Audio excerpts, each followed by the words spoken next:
الحمد لله الحمد لله وكفى والصلاة والسلام على من لا نبي بعد وبعد. Inshallah, it is our hope that we will be able to reach from the year 865 to the year 965 Hijri, inshallah. There's a lot of material to go through, and we're now entering into the phase just before the colonizing of the Muslim world. So we're entering into a new phase in which the kuffar, unhappy with having to trade with Muslims and having to deal with Muslims, decide to try to find another continent or new lands to use where they do not have to trade with Muslims, where they don't have to deal with them. And we will find this occurring later in Jim Crow laws that they passed when they took over India and other things, where because they don't want to deal with you as human beings, they pass specific laws and certain legislations, even though they're in your country, where they don't have to deal with you. We start covering the area from 865 to 895. As of 865 AH, a huge flood inundated the houses in and around the outskirts of Mecca. The flooding continued into the year 867 AH until the water actually came into Al-Masjid al-Haram and rose near to the door of the Kaaba. A major incident came in 872 AH when the city of Homs, it rained stones from the sky around the rainy season. Some people were killed in the process. The stones that it rained down are mentioned as having been hot, white in color, and bead-like. So these stones that it rained down on the people, because normally Homs has a rainy season, but when the rainy season for Homs came, it did not rain the normal heavy rainfall. Rather, it was these very hard bead-like pebbles that killed some people. In 884 AH, the Abbasid head Al-Mustanjid Billah died. Now, I want you to understand something important. The Abbasids, as we looked at in the last lesson, we had went through 3 successive rulers fairly quickly. The Abbasids were winding down, dying out, becoming a thing of the past.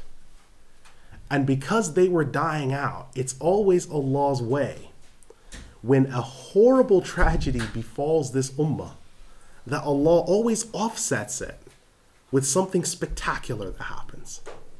So one horrible thing befalls this ummah, Allah offsets it with something spectacular that comes about. That's always been Allah's way. A huge lightning bolt struck Al-Masjid al-Nabawi in 886 AH and destroyed some of the wall, treasure, and gold trellising that had been made around it. However, the burial place of the Prophet ﷺ, Abu Bakr as-Siddiq, and Umar al-Faruq were all intact. Now, the point of this is, we'd been told by the Prophet ﷺ to not overly ornament his grave or the graves of other people to where it was ostentatious. And because they stored treasure in that area next to his grave, big gold bars and diamonds and other pieces of treasure, it was only a matter of time before they would be called to task for this. So Allah subhanahu wa ta'ala left the Rawdah, the actual area where he's buried, the area where Abu Bakr is buried, the area where Omar is buried. He left that whole area alone. But the area around there that had been built up with trellises and really ostentatious, he struck that area as a warning. Now, after this, there was another massive earthquake in Mecca that rocked the city from one end to the other. So Mecca at this time had suffered floods, it suffered earthquakes. Many things were happening during this time where Allah subhanahu wa ta'ala was preparing the ummah for things. On the 7th of Jumad al-Ula, 886 AH, on Saturday, the 7th of the Ottoman rulers, Muhammad ibn Murad Khan, died. after consolidating all of the area around him and the rule of the Turks, Sultan Muhammad, also known as Sultan Muhammad al-Fatih, the Conqueror, took the city of Constantinople. This is the same one in which Imam Ibn al-Imad, rahimahullah, he says about him that he was born in the year 835 AH. He was given the Sultan, the governance, in the year 856 AH. Many people, although the Ottomans were around before, many people hold the conquest of Constantinople as the real standpoint from where the Ottomans began. Because Ottoman rule at that point was indivisible.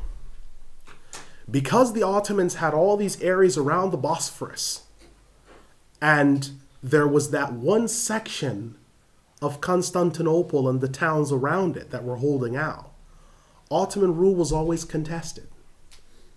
But once Constantinople fell, then the Ottomans no longer had to worry about anything contesting their rule. And the Ottomans became one huge Jama'ah, and they became the rulers over the Ummah in terms of some of the earthly things. Now, it should also be remembered, this is the same time that Andalus fell. This is the same time as the Spanish Inquisition. Hundreds of thousands of Muslims murdered. The same thing as the fall of Granada or Granada, in which 100,000 Muslims are killed in one day. The chief mushaf used reading in the city of Granada is thrown from the top window to a jubilant crowd that tore it to pieces. This is what happened in this same time. So at the same time that was happening, Allah subhanahu wa ta'ala brought about something else spectacular by bringing the Ottoman era in full swing. Now, he was given the Sultan in 856 AH, and he ruled for 51 years. His father Murad, it was mentioned that just the mentioning of his name scared his enemies. But when Sultan Muhammad Fatih, when he ruled, when he first took over, he was only an adolescent, and many people doubted what he could do. He wanted Constantinople because the ruler Constantine over Constantinople was quite harsh. And although the city of Constantinople had been devastated by Crusader runs, many of the churches have been devastated by Catholic churches because these people were Orthodox Christians, they were Byzantine Rite. They were still holding out against the Muslims and were still offering armies from the Crusader era and those times after to help with trying to undermine and destabilize the Muslims. So Sultan Muhammad Fatih, what he did is he sent some of his troops to go and to find out the thickness and width of the walls around Constantinople, because he had heard that they were the thickest walls ever built. And he actually paid a trip in person himself, in which he scaled the walls, climbed over the wall, got inside, took soil and sand samples, scaled the wall again, got back on his horse and rode back, just to get an idea in person himself what type of force he was looking at. After that, he decided to have a cannon designed, and it would be the first of its type in which the cannonball would be large enough in which an actual person could fit inside of it. That's how large the cannonball was. And he wanted this to be the most powerful cannon that had ever been seen. He, at the time of the invasion of Constantinople, fired more than 12 of these cannons at the walls and devastated their defenses. But Constantinople still had their harbor and the Bosphorus, which they used a series of chains that were held together on each side that would keep boats from coming into the harbor. So Sultan Muhammad al-Fatih changed the rules of war by cutting down all the forestry above the Bosphorus and running more than 50 ships over wooden planks that had been greased with whale blubber or fish blubber. And they slid down over 300 ships into the harbor, leaving the government of Constantinople wondering, how did these 300 ships get on the other side of the river without the chains being lowered and all the other ships for Constantinople are on fire. And they took over Constantinople. Sultan Muhammad al-Fatih prayed in the Hagia, or the Hagia Sophia, which at that time had been the Byzantines' largest church, but was left in ruins from invasions. He prayed inside of this church, and as the church had been left in ruins, he had it built up as a masjid. It is now a museum piece. But this was the central masjid, and he wanted a masjid built more glorious than that one. And they started building on one in his lifetime. So Sultan Muhammad al-Fatih was the one who took Constantinople, and is made reference to in the hadith in the Sahih of Ibn Hibban, that blessed is the army that shall conquer Constantinople. Blessed is its leader, and blessed is its army. Please keep in mind these individuals are Maturidis in their creed and Hanafis. If Maturidis are deviant and Hanafis are deviant, then the Prophet ﷺ in this hadith has endorsed deviance. We need to explain this to some of our friends who may have a misunderstanding regarding a hadith or fiqh, because these are the people that took Constantinople. They weren't Arabs, just to let everyone know, they weren't Arabs. These were these Turkish people, these Hanafi scholars, Maturidis, and they changed the face of world history by now bringing the Muslims back into the doorstep of Europe. Now, Imam Ibn al-Imad, rahimahullah, he says further about him. He says, now remember, Ibn al-Imad is an Arab. Now look at how devoid of racism his words are about this Imam.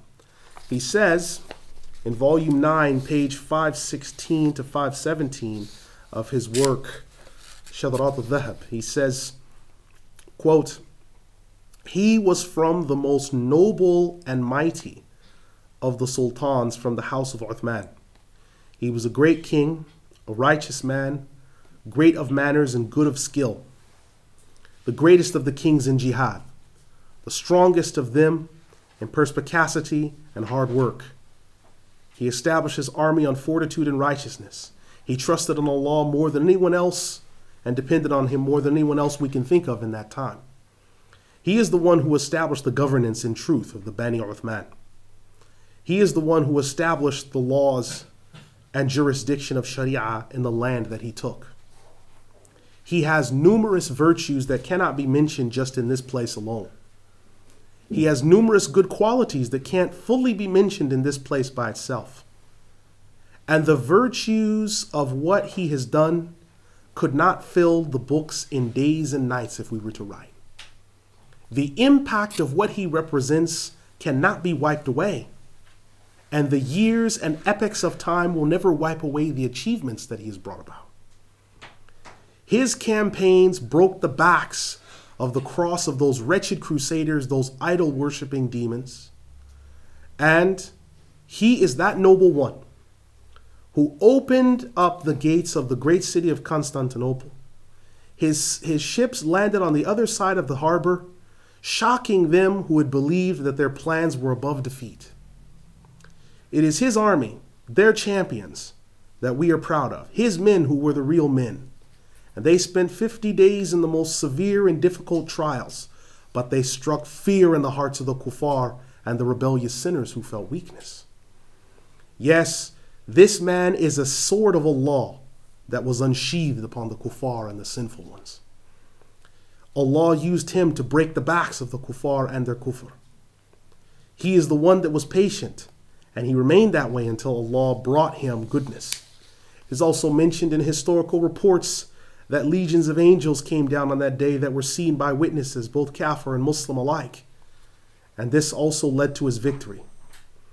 At the coming of Constantinople's victory, this day, it had been after 50 days. Let me remind you that the victory day was Wednesday, the 20th of Jumad al-Ula in the year 857 AH. He prayed in the largest of the churches of the Christians. He prayed Salatul Jum'ah there.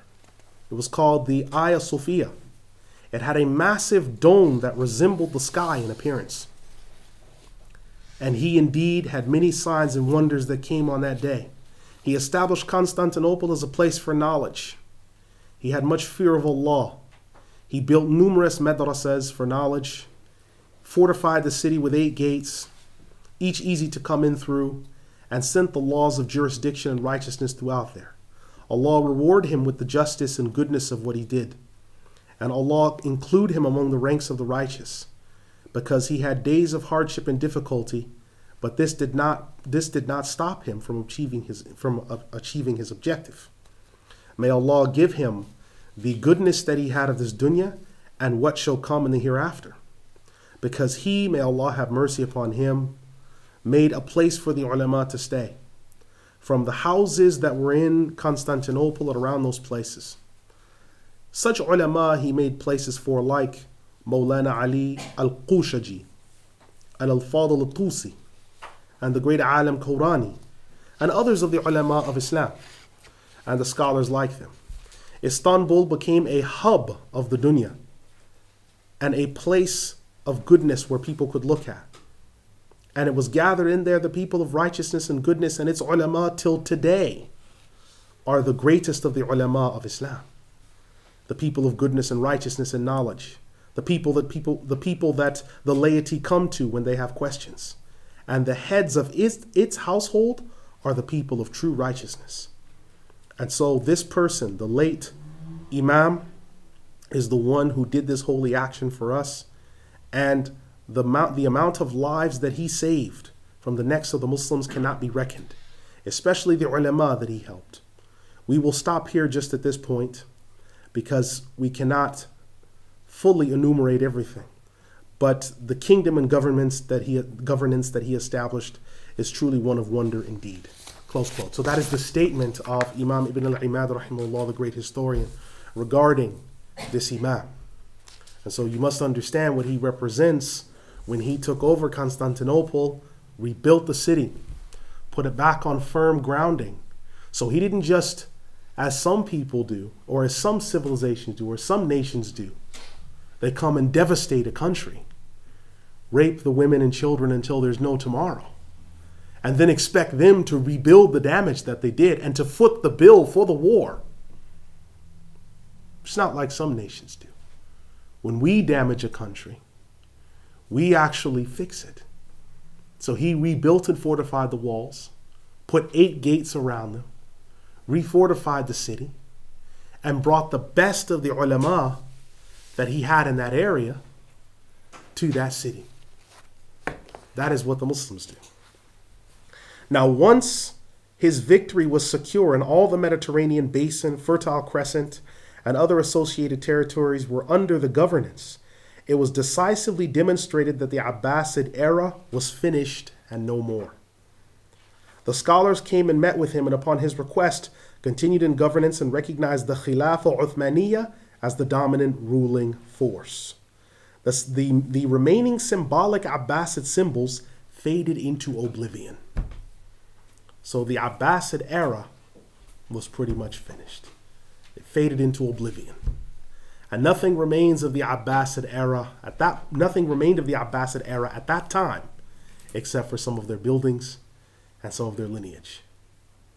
So the original troops of the Abbasid, they're protecting troops, some of whom are related to the Abbasids through some of their cousins maybe marrying into them, because remember, the Arab men were marrying the Turkish women. They became the chief rulers in the land because Allah subhanahu wa ta'ala had brought them about for whatever reason. And so because of that judgment, because of what Allah subhanahu wa ta'ala brought about, Allah's victory went throughout the earth. And the Ottomans, or Uthmaniyya, they became the sole power in that time. They were the world power. The year 887 AH came in with a huge flood during Dhul Qa'dah in the middle of the Hajj season. 1/4 of the population died, and the water again made it to Al-Masjid al-Haram and killed most of those there making tawaf, and also those who were in lessons of fiqh and such. Mount Arafah had to be deserted due to strange weather conditions and wild animals in the year 889 AH. Around the year 890 AH, the Hanafis were faced with a great challenge when their chief judge, Ibn al-Shihna, died in Cairo. The Shafi'is also lost their chief judge in the same year, Shamsuddin Muhammad ibn Muhammad al-Bulqini, but the inhabitants of Egypt had by now a majority of scholars of the Shafi'i school. The Hanafis were in need of calling some Central Asian Hanafis to fill where they were lacking in muftis in this particular area. Because it must be remembered, Hanafis, because they had fallen out of being in the position of governmental bureaucracy, they did not have people in that particular area. That governance was Ayyubid. The Egyptian and a lot of North Africa was Ayyubid, from Salah ad-Din al-Ayyubi, and then Baybars came and took it. So it was Ayyubid in its form, or Mamluk in its form. The Hanafi scholars and the Hanafi fiqh did not come back into force properly to where it was actually in use in a global sense until Sultan Muhammad al-Fatih. Because once Constantinople was taken over and then the city was rebuilt, he recalled the major Hanafi scholars. Big government, huge government. The Ottomans, that is the classic type of government. Massive government, big military, and then pouring a huge amount of money into building madrasas, madaris, seminaries for Hanafi scholars. And that is how the Hanafi fiqh became predominant in that area again, where previously it had been focused in Central Asia. So now there started to be scholars recalled from Central Asia, and you started finding big ulama in the Arab world with names like Ishmawi, Samarqandi, and titles like this, because these scholars were not Arabs, but they were in many ways more well-versed in fiqh than, say, the Hanafis that had been in the Arab world, because they had had to study and to prove themselves more capable because of the trials that they faced. If we go and rewind all the way back to Abu Mansur al-Maturidi, where being Hanafi and having the correct creed put you in danger. So these scholars from his time all the way down to this made a conscious effort and focused hard on the Hanafi fiqh. Ibn Zurayq, the chief judge in Egypt, died in the year 891 AH and had to be replaced with another scholar of similar caliber. Around the year 893 AH, the Mamluk sultans of Egypt, with the death of Ahmed ibn Abdul Nasir al-Nasiri, suffered a great blow. He was the last of the lineage of Baybars. He was the last of the lineage of Baybars and those who'd come from before to defeat the Crusaders and other armies. Now, from the year 896 to 915 AH, a number of lightning quick events happened. Lightning struck on Masjid al-Nabawi in 898 AH and damaged the same things that had been repaired of the lavish trellises and heavy gold overlay. You think people would have learned the lesson. So lightning struck before, they put it back there, rebuilt it. Lightning hits it again. You think, subhanAllah, that's the second time. And as the hadith of the Prophet ﷺ in the Sahih of Bukhari, the believer is never bitten from the same hole twice. So this should be a warning that don't do that again. It's been hit, the same place has been hit with lightning twice now. Don't rebuild it. In the same year, the conquest of Granada or Granada occurred. The Catholic Church, with the help of King Ferdinand II and Isabella, had been working hard to defeat the Muslims who had ruled the area for over 800 years. The previous Visigoths, who had been Unitarian or Arian Christians, but the Catholic Church named its conquest the Reconquista, which means the reconquest or retaking, although Catholicism had never ruled the area before. Now, this is a very important point that needs to be taken into consideration. The main form of Christianity that had been in that area was Arian Christianity. Arian Christians rejected the Trinity, but still believed that Christ was the eternal Son of God, but he was created at a period of time. So they're still mushriks. But the Catholics say that because they deny the Trinity, they're greater mushriks than the Mohammedans. But the Muslims come in And these people who were Christians and Aryans convert to Islam. The Catholics start to make inroads with some of the Visigoths and Ostrogoths. And in response to doing so, call their campaign of conquest and colonization the Reconquista, the reconquest, as if they were coming back to something that had always been theirs. Like how Columbus discovered America, how the European Jews discovered Israel, how the Portuguese travelers discovered the Philippines, how the East India Company discovered India. There just happened to be several 100 million Muslims living there, but they discovered it. And they hide behind this very carefully contrived language to build up an understanding that they had either always been there or they were taking back something that was already theirs, which is bizarre because Catholicism did not have a foothold until some of the Ostrogoths and Visigoths converted to Catholicism, which was later, it was much later than the date of the Muslims that had come there in 711 AD. Now, the previous situation is just as I've mentioned. Now, Muslims at this point had to undergo numerous decrees after the destruction of universities, hospitals, and other achievements. Much of this was destroyed, including masjids being ransacked. Those Muslims who had not fled Andalus were told to either convert or die. Those who converted were always under suspicion and referred to as Morisco or Mudajir. So the secret Muslim was referred to as the Morisco or the Mudajir.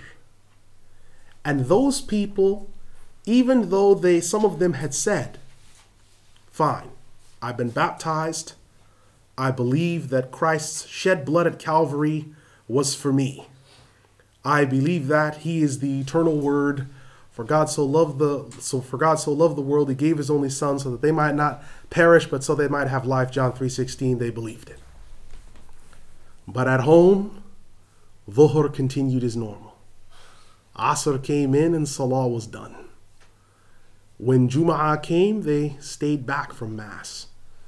And the chimneys would burn the wood for Jum'ah because they would use extra water to prepare themselves for ghusl.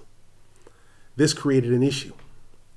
And it brought about the Spanish Inquisition, which lasted for over 500 years, and most of its victims were Muslims.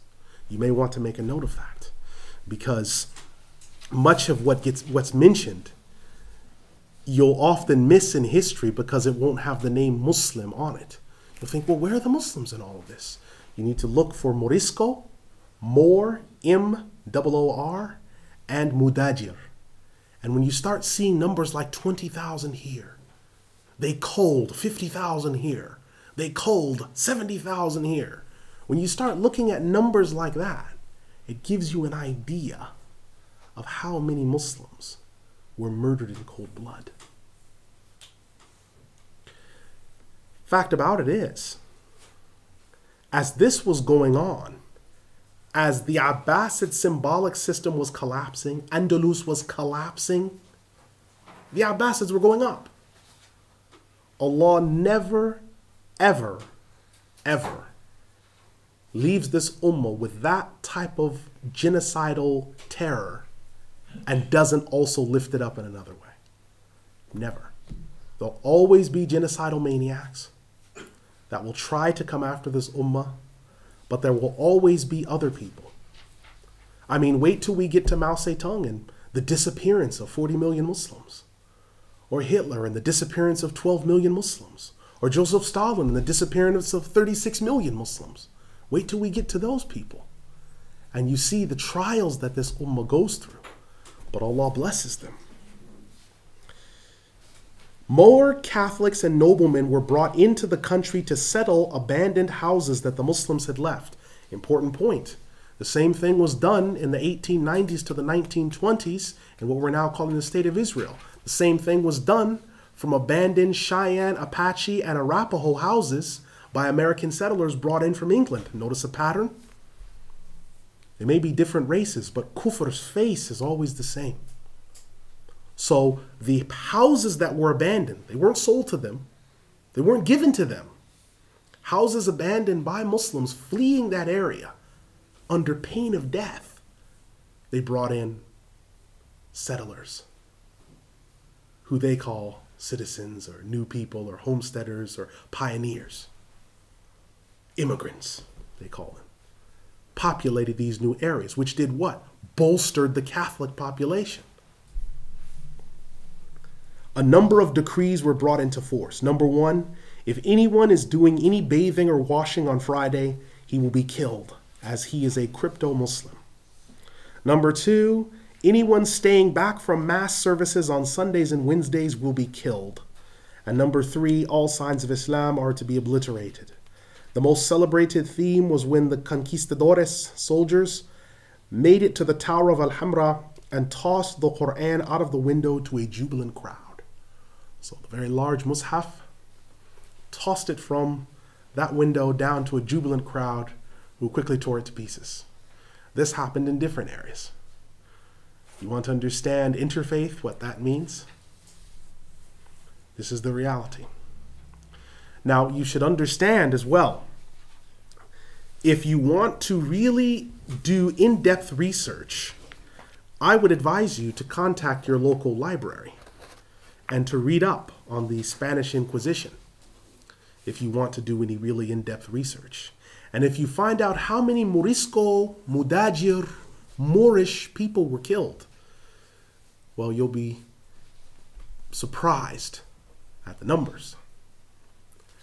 Are you aware that there is a holiday in Spain that celebrates the expulsion of the Moors? And they have to choose lots because no one wants to be the Moor. And the people who play the Moors put on blackface, artificially tan their skin, fatten their lips, put on clothing that is remarkably similar to my own. And they parade through the streets. The crescendo of this ceremony is where the heroes, dressed with robes with crosses on them, which looks familiar, almost exactly like the Ku Klux Klan robes that I saw in my youth, who used to burn our houses down. These heroes, these conquistadores, conquerors, the same ones who killed 100,000 Aztecs in one day. The high point of that ceremony is they slaughter all of the Moors, and those that are left are driven from the city. Do your research. You'll find it. It's still there. It's one of the most popular Spanish holidays. You try to actually stress this to a Spanish person, the wrong that exists in this. Similarly, the wrong of Thanksgiving, celebrating when some local natives in the Plymouth area helped some English settlers who couldn't feed themselves, and once they were well fed and able to care for themselves, the English settlers showed them the musket, took over, and now you celebrate this day. Look into this. See what would happen to you if you wanted to celebrate a 9/11 day, loving the towers, with pictures of the planes ramming into the towers and gathering together and passing out free biscuits and tea. A towering day in history, if you celebrated that day. My mom's taking me out of school. Why? Because it's 9/11 day. Got to go pray at the masjid. You see what would happen to you. But look at the flip side of this. This is a national holiday, so we can't, oh, that's because they're religious and they're good. No, it's nothing to do with that. This is a secular holiday. So it even transcends some of the religious precepts that these people hold. And it's carried, that incident from 1492 all the way to now is still held in high regard by the people of the land that it occurred in. And this is the terrifying thing about it. Catholics also began to think about other issues facing them. The entire Eastern Bloc, from Lower Spain all the way to China, had Muslims manning the borders, merchant price stalls, and other economically lucrative positions. The Ottomans were now the dominant world force, so fighting at this point would not be possible. Christopher Columbus, or also known as Cristoforo Colombo, was sent out in 898 AH, which is on the Catholic calendar AD 1492. It's also the date that Spain fell, the day of the slaughter of the Muslims. Important date for Catholic history. 898 AH to search for the Indios people and an alternative route to India and China where they would not have to trade with Muslims. Why would you not want to trade with people who were different to you, whether you agree with their religion or not? What mentally drives someone racially or religiously to say, we as Muslims, we know that Judaism and Christianity are false, and Buddhism and the people that are engaging in all the terms of false idolatry, but that doesn't stop us from trading and buying and selling with them. What type of bigotry does that show for people who say, we actually don't want to trade with you, and we're going to risk sending people to the other side of the world in which some of us still believe it's flat and he might fall off the other side. We're going to send them out to try to find another location where we're going to find people where we don't have to trade with you because we don't want to trade with you. What type of sick mind is that? So in 898 AH, they're searching for the Indios people, which were a mythical godlike people they believed that were out there, that were the antecedents to the white race. And they would be these glorious, white-looking, blonde-haired, super, almost Nordic-looking people that they're looking for, that no one still has found. Hitler was looking for them. He failed to find them. He had black hair and brown eyes, but he was looking for them. Other people were looking for them. So he looked for the Indios people and an alternative route to India and China where they would not have to trade with Muslims. Columbus arrived in the Caribbean islands after hiring the help of Muslim sailors running from the persecution in Andalus. These were Moriscos, Mudajirs, hiding their religion. Now, obviously, if they're sailors and you're out there with them and you could die and they know the way and you don't, they sort of run the ship. Now, the fact that he actually used them to get out there means what? That they've already been out there. If they've already been out to Indios or the Caribbean island where he landed, that means if they've already been out there and came back, remember, these are the same people from the Brazil tribe who had been from the Brazil tribe and they'd made it to South America. And now Brazil holds the name of that tribe. Remember, it happened almost 1,000 years ago. We made it out there. So is it that hard to understand that we made it to the larger Antilles and to the islands in the Caribbean? Not at all. Not at all, because South America is only a stone's throw. So he gets out there with those Moriscos, and they make it to Hispaniola, or Haiti. Now, Columbus arrived there and was disgusted to have found that some of the Arawak and Qatar peoples had Muslims among them. So the whole point of what you were trying to escape, I want to go somewhere where there aren't any Muslims, where there are no brown people, where I will not have to look in the face of anyone that looks like them. And you get there and he's disgusted to find that some of the Arawak, some of the Qarib, some of the other people, they're Muslim. Not all of them, but some of them, and that's bad enough. They're there. So he returns with news, however, of the gold and riches in what they're calling the New World. Never mind that someone else lived out there. Because you've arrived there, now it's the New World. Like your house, it's a new house. I've arrived, never mind the fact that you're home. I'm there while you're not home. I found a new house. I've discovered your house. We'll worry about you later. Look at this furniture. Wow, and this refrigerator, what is that? Frigidaire? You see, it's this type of marauding mentality. It's the settler mentality that we're seeing in the news. Recognize it? It's there. So he goes back and explains to them the riches that they found in the New World. He was declared acting regent of the Spanish crown and returned in 900 AH, annihilating and enslaving most of the population.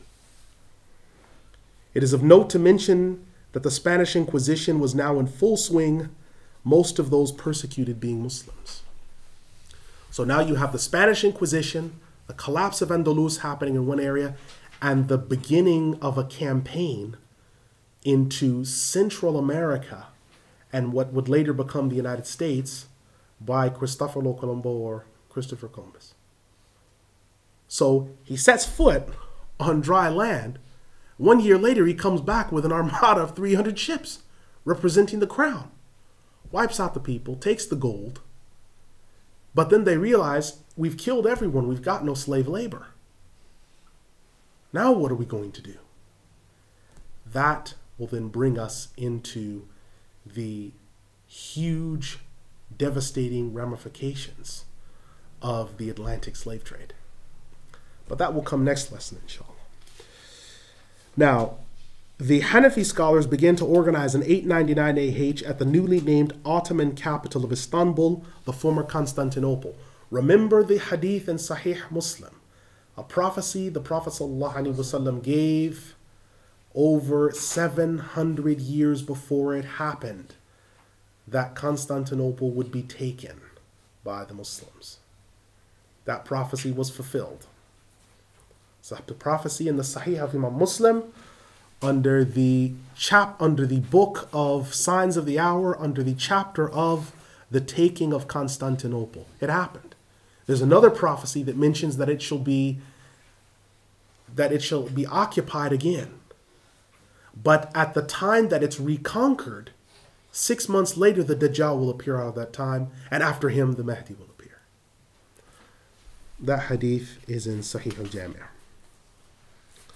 It would be the first time after the capital of Istanbul was established, it would be the first time in over 500 years that the Hanafis would have investment from the government. They sought to organize districts that were mainly Hanafis, while the Hanbali judges, who were the chief executioners, doctors, and intelligentsia, were left in place. Some of the Ash'ari scholars were persecuted at times by these new-to-power strident Maturidis, to the point that some of them had to leave the Ottoman domains. When the Ottomans came in, their game plan was very simple. They did not want to engage or get involved with anything that would pose difficulty to what they were bringing. They saw philosophy, or any of the things connected with philosophy, they saw them as things that might harm what they were trying to bring about. And so because of that, they were very harsh against the study of philosophy, because they said that the study of philosophy or speculative theology is a waste of time. What merits does it bring? Because the Ottomans were interested in one thing: building hospitals, madrasas. And their argument used to be to people who engaged in speculative theology is, okay, so how many hospitals have you built? How many schools have you built with your philosophy? That was their argument. Because the Ottomans were men that were about the business of Allah. Let's build a madrasa, let's build a hospital, let's build a place where people can live, let's build an inn, let's build a hostel. We don't care about what could be or what might be. We are totally interested in what we want to do and what will get done. And so they began building these huge masjids. And the masjids were so huge. I mean, still you look at the Sulaimaniyya, 7 concentric domes on this masjid, massive. Building masjids out of granite. Now think about this. You have Ottomans. We already know that these men are geniuses. They're building masjids out of granite. Some of us that know anything about geology know what that means. That means that they're using diamonds to cut the rocks, because that's the only thing you can cut granite with.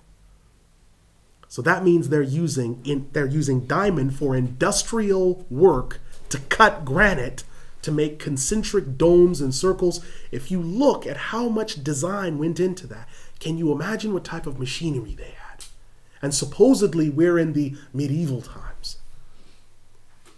Remember, we've already got indoor flush toilets. We've already got street lights. We're not using chamber pots. So it's not that hard to understand that we've got diamond tipped or diamond equipment that we're cutting and shaping masjids out of granite with. There's a huge amount of work that is going on. Huge amount of work. And so with the Hanafis coming in after being in the cold with regards to investment, they began to put a lot of money into their books. And so although it wasn't right, and a lot of it, because there was some of the persecution of the Ash'aris, a lot of it wasn't right, but it was an attempt to try to put down excessive philosophy and other things that they believed would slow down the victorious role of the Ottomans throughout their domains. It's also of important note that in Central Asia, as we discussed before, Hanafi was synonymous with Maturidi. And so the Ottomans, who are Hanafis, who are what? Central Asian, they're Turks. They could not understand someone saying, like the Damascus, that we're Hanafis, but we're Ash'ari. That did not compute, that did not make sense. And so anything that provided contradiction or might disrupt it, the Hanafis that were Maturidis and Ottomans saw it as their duty to stamp out any contradiction. Anything that might cause any doubt in the mind of a common Muslim, stamp it out.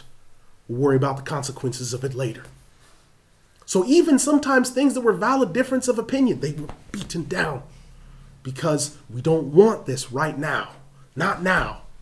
Once we've consolidated, fine, but not now. And so whether we say it's right or wrong, you have to look at some of the wisdom that they were using, some of the principles behind what they understood.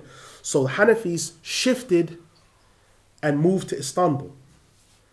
And their ulama, it was no exaggeration that Ibn Imad said their ulama became the greatest of the ulama in their time and thereafter. Because if you look, and it doesn't matter which of the four madhabs you refer to, most of the foundational books that summarize the fiqh, Hanafi fiqh, Ibn Abidin, Kasani, Haskafi, those are Hanafis from the Ottoman era. Summarize those books. This Imam Abdul Qadir al-Taghlabi, great alim from the Ottoman era.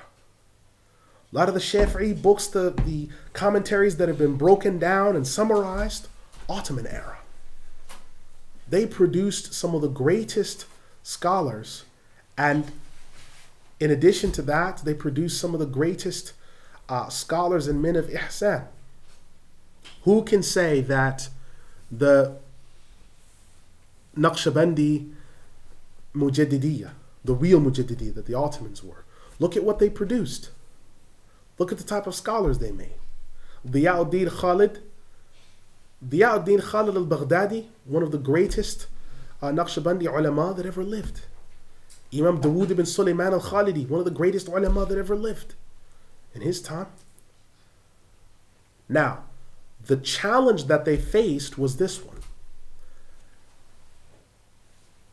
The Mujtahid Murajjih people were almost extinct. So you were coming out of the era, because we remember discussing before that you would have one alim who was in charge of 4 countries. You would have one alim that was a qadi over 6 districts. The Mujtahid Murajjih people began to die out. So what you started to have were ulama in which an alim would be in charge of each city now. So you would have an alim, he would be in charge of Chittagong. You'd have one alim, he would be in charge of Delhi.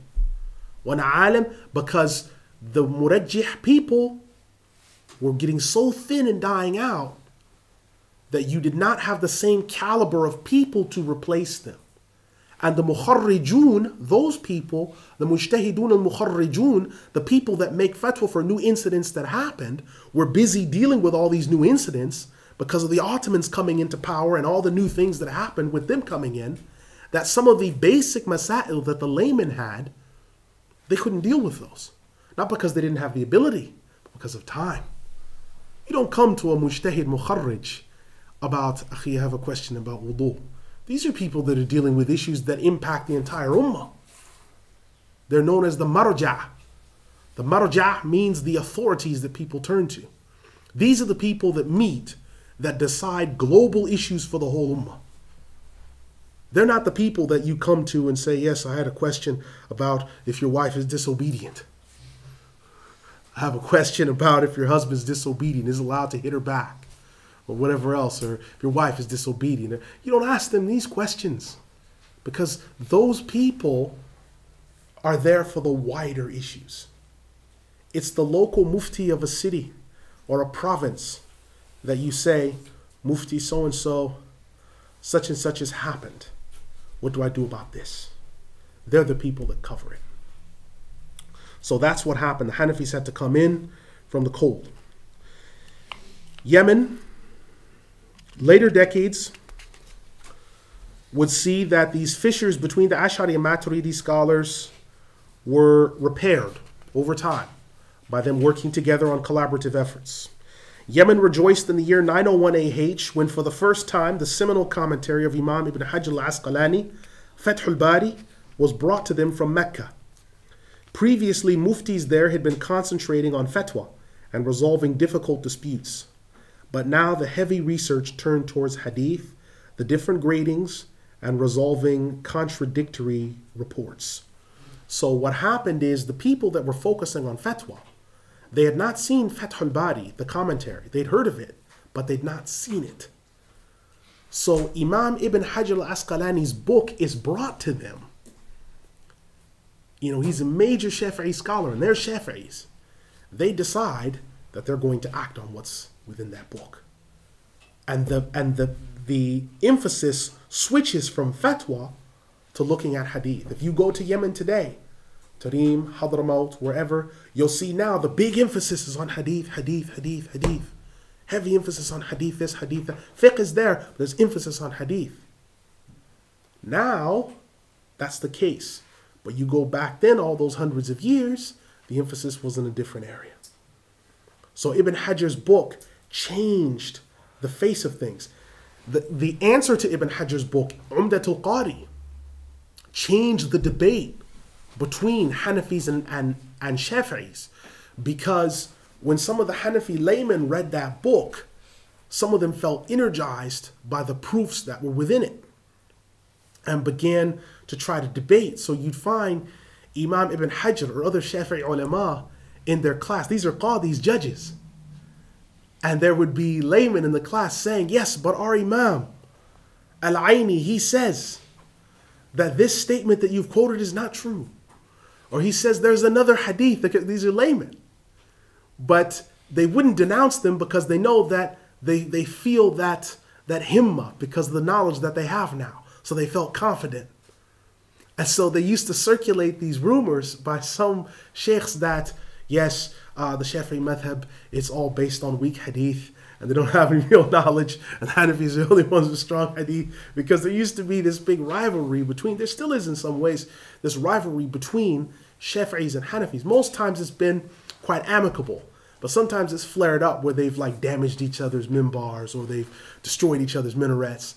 But that's not been the ulama, that's been mainly some of the laymen that get energized, that become overzealous, that say, you know, no, I'm going to go after these people. And some of the laymen said, I would never marry a Shafi'i, or some of the Shafi'i laymen said, I'd never marry a Hanafi, and bizarre things like this.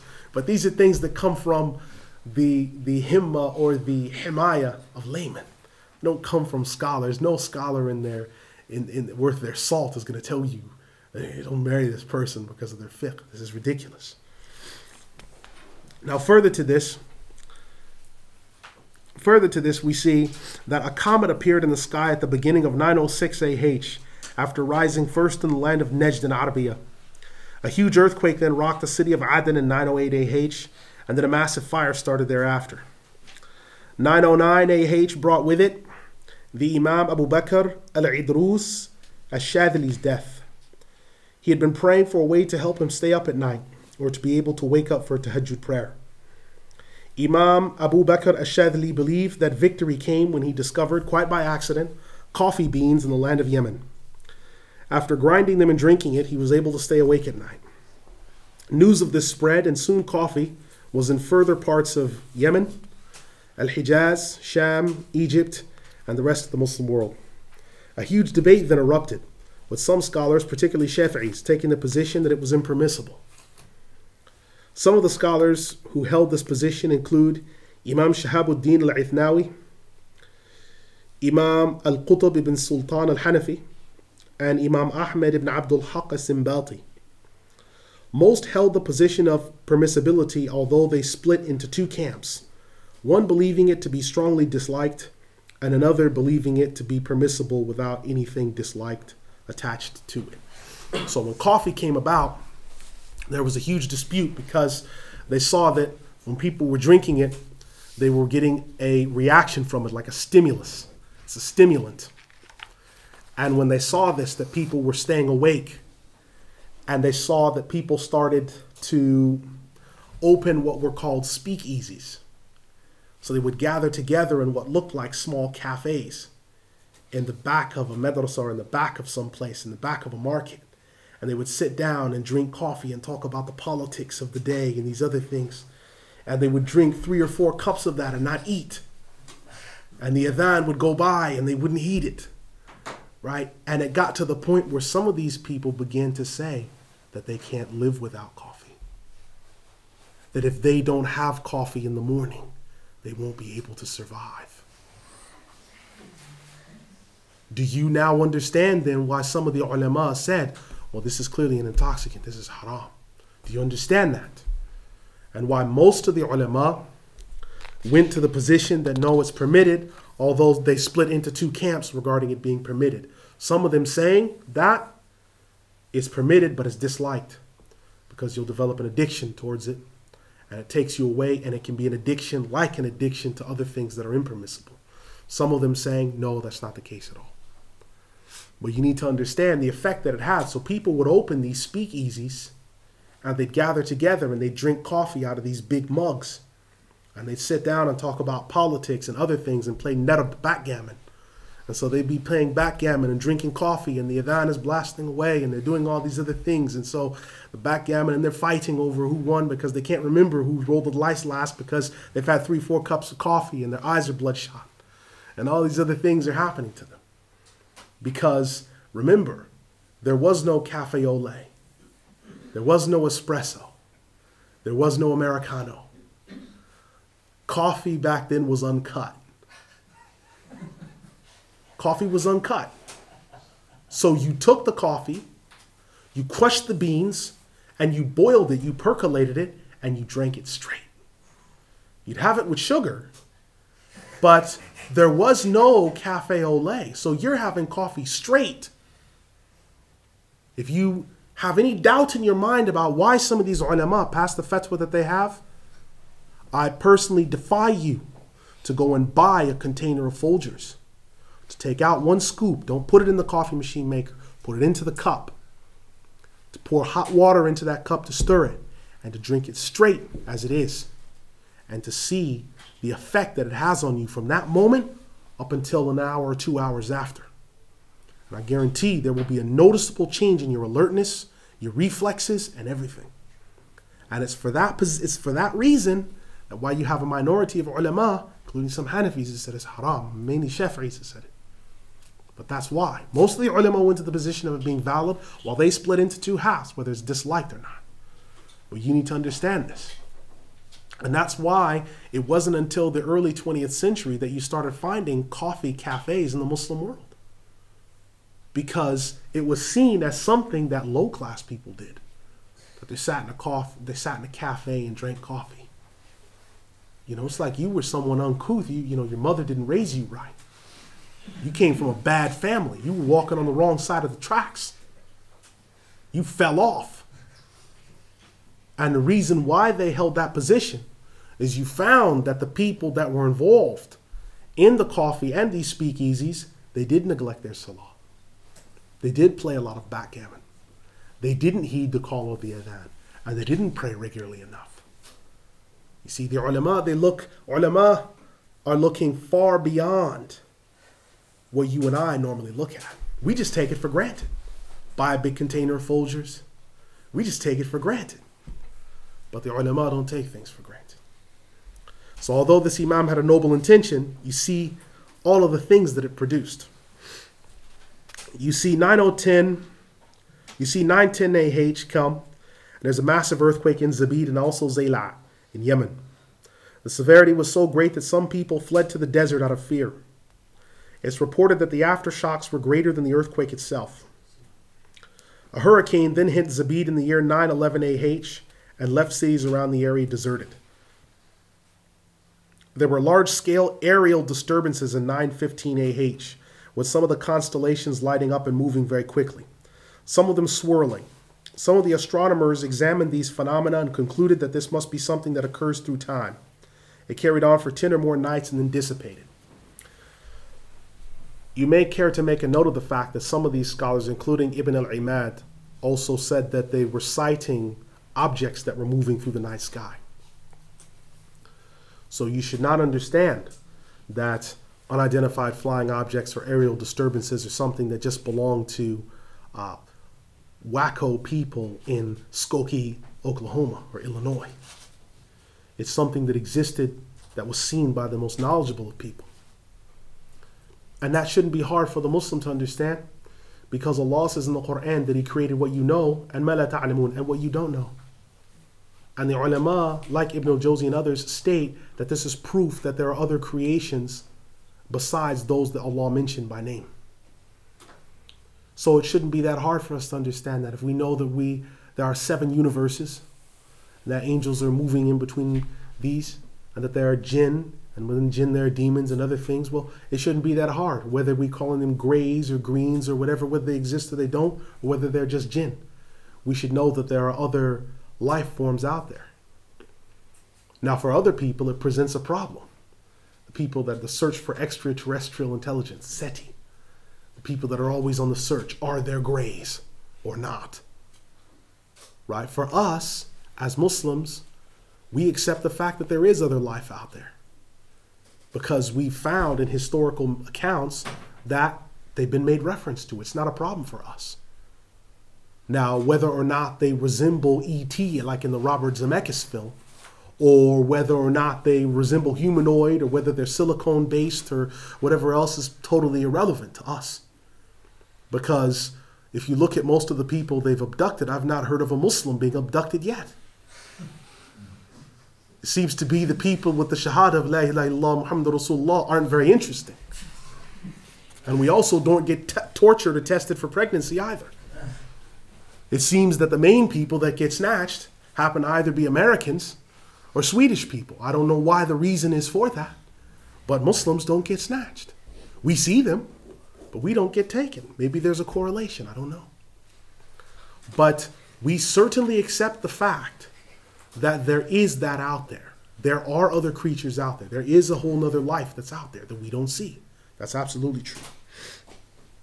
Now, from the years 916 to 936 AH, there were 3 huge earthquakes that rocked Zabid in Yemen and left numerous people homeless in 916 AH. In that same year, there was also a great deal of activity going on in the sky, in which it appeared to be the case that a star dashed quickly across the sky. The people of Sham, from the laity to the elite, reported to seeing strange objects in the sky that remained for 1 hour before disappearing. A young girl was born in Nuwaydra in Yemen, and when someone came to do the adhan in her ear, she said Allahu Akbar 3 times. This was reported locally and verified by witnesses. All right, so these are things that were going on during this time. I want to mention something as well. During John F. Kennedy's presidential reign,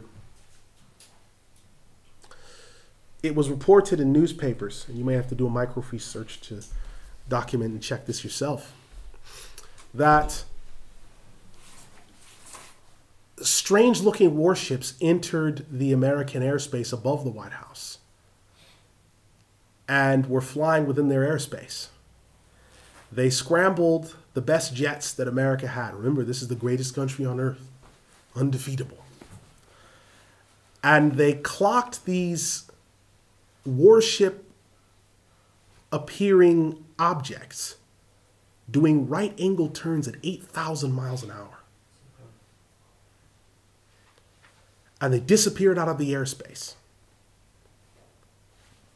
After an hour, they landed their jets, reported back to base what they'd seen, saw nothing further until an hour later. They were back. Now there were 3 of them. They scrambled the jets again, chased them for several hours, did a left angle turn at 8,000 miles an hour.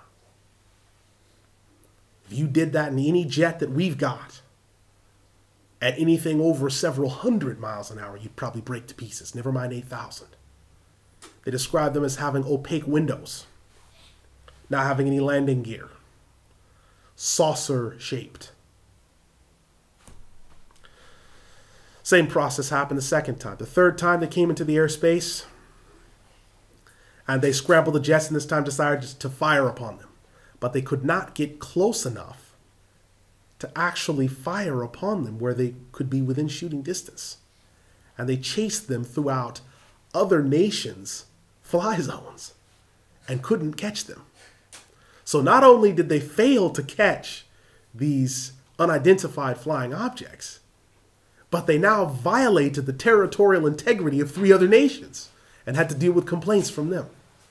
I'm saying this because not everything that may be seen or said by a wacko or some psycho is necessarily wacko or psycho. It's just the case that the wacko or psycho is saying it. There are sometimes things that are true that we come to know about them because a fool has told us. But that doesn't make them any less true. So there are things out there that we don't know about. Aerial disturbance that has occurred that doesn't make any sense to us through any normal scientific means that we can verify. But it's happened. And it's been recorded in newspapers and reputable bulletins and magazines. So it is out there. I am not subscribing to the view of Robert Zemeckis' E.T. or anything like that, or Close Encounters of the Third Kind. But what I am advising is that you are not alone in the creation. There are 7 universes, 7 of them, that the Prophet ﷺ mentioned. He mentioned there are 7 of them. All right, and he'd been to all 7 of them. So all of the blackness that you see in space, that's one universe, that's one. There are 7 more like that. So don't you think for a second that you're just living in a black smudge and you're just floating around like a guppy in a fish tank. You are living in a big place. And you don't have an idea properly of what you're seeing. Where Allah in the Quran subhanahu wa ta'ala mentions that one of the universes, because there are so many angels glorifying Allah and circumambulating it, it's almost caving in the sky above it. It's that serious. Universe is crowded. We're talking about global warming and the planet's getting crowded. The universe is crowded. All 7 of them are crowded. We're thinking about, what are we going to do? We may have to start genetically modifying our fruit and our meat because there's just too many people. There's going to be 9 billion. What do you do with the 49 billion angels on the day of resurrection that are going to be bringing the fire? What are you going to do with them? What are you going to do with the angel that's got 70,000 heads? On each head are 70,000 mouths, and each mouth is 70,000 tongues, glorifying Allah in languages that we know what we don't know. What are we going to do about him? Alhamdulillah, angels don't eat food, otherwise he'd be perpetually hungry. But what are we going to do about them? We have this self-centered idea that, well, because it pertains to us and its people, that, what are we going to... And we often don't look at the wider issue. And the Prophet ﷺ stressed to us numerous times that this creation is massive. And it's overcrowded. It's swelling with life. In the year 918 AH, this saw the death of the 8th Ottoman Khalifa, his name being As-Sultan Khan ibn Muhammad Khan. He had been given Khilafah in 887 AH after the death of the previous Khalifa. Sultan Khan was fondly remembered for having opened numerous schools, hospital, places of retreat, laboratories, and other places of higher learning. It would be during his time that vaccinations were introduced on a wider scale to where they were available to the general public. I want you to remember this. This is the early 1500s when vaccinations were introduced into the Muslim world. Do your homework on when vaccinations were introduced in this country that we're staying in. And now people brag and boast and talk about how come we're this behind and that behind. We've done our work. We just peaked. You haven't even peaked and you're already dying. Vaccinations in the 1500s of the Kafir calendar. 1500s. Much of what had been learned knowledge was transferred from the Hanbali doctors from Baghdad to Istanbul. Remember the devastation of Baghdad? They transfer the knowledge to Damascus. Istanbul gets built up as the new main city of Islam. They transfer the knowledge there. That knowledge wasn't forgotten. It was held in the books for safekeeping and in the breasts of men. And then it was transferred. By the year 922 AH, Ottoman power had overrun all other sultans, walis, and small governorates in order to bring them in line. A firm foothold was established, and it is often from here that historians call it the Ottoman era. In 924 AH, a disillusioned priest and theologian by the name of Martin Luther, an Augustinian monk in the Catholic Church, hung his 95 theses on the door of numerous churches and public buildings. Many of his pilgrimages and visits to Catholic holy sites had shown him that the Catholic Church might be the forerunner to the Antichrist mentioned in the book of Revelation in the Christian Bible. So, here you have Martin Luther, a German monk, Christian theologian. This is the reason why there are Protestants today. Up until this time, there was one Catholic Church with 7 madhabs. Martin Luther, an Augustinian monk, preacher, theologian. He had not been able to make pilgrimage to some of the holy Catholic sites. He manages to make it to Rome, and he makes it to a number of other locations. He was devastated by what he saw, because he saw the Pope and the area around the Holy See so resplendent with jewels and gold and agates and rubies. And he saw people on the steps with rags hanging off them, serving as clothes, begging with a pot. And he began to ask questions. He began to translate the Bible from its Latin into the German. He began to study the original languages in depth, far more depth than he had studied them before. And he started to come to conclusions. The conclusions changed the face of what people today are calling Christianity. His 95 theses were the beginning of it. What really set Luther into motion was the concept of paying for indulgences for purgatory. It is believed by some Catholics, particularly at that time, that if someone was particularly sinful and they died and they were sentenced to purgatory, they were not righteous enough for heaven. They were not wicked enough for the fire. So they have to be purified in purgatory. There were people who used to offer indulgences in which you would pay them, and they would say a specific prayer or offer to release that loved one from purgatory. Now, Martin Luther saw this as an Augustinian monk, and he was enraged. So he noted down a list of his 95 points of difference with the Catholic Church and those issues, and he nailed them on the door of public buildings and churches. It caused a huge uproar. A huge uproar. It ultimately led to a meeting, the Diet at Worms, with Martin Luther meeting with the Holy Roman Emperor Charles V, where he stated his religious beliefs. And he was excluded after that meeting. Part of his knowledge of what he wanted to do came from his seeing Muslims who were Turkish around him, because he'd been to some other countries in his life. It's particularly noted in the 3-volume text called What Luther Says, that he had seen Muslims, he'd been around them. And he said that he was surprised that the Mohammedans had copies of their religious writings, that they could all read from. And that the Mohammedans actually took part in their worship. So their prayer leader and the congregant were both part of the worship. That's not how it was for the Catholic Church at that time. You would have partitions up where the priests would be doing the Eucharist. And when they did the oblation of the host, in which they said the words of bringing the host to life, where the bread became the actual body of Christ and the wine became the actual blood of Christ, the congregation were only spectators. They were not taking part in the Mass. And that shook Luther. How come these people who are Mohammedans, Saracens, beasts of the earth, they've got copies of their religious books and they can all read them?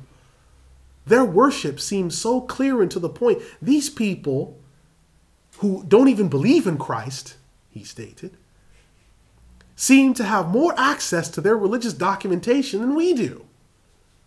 And so Luther translated the Bible into German.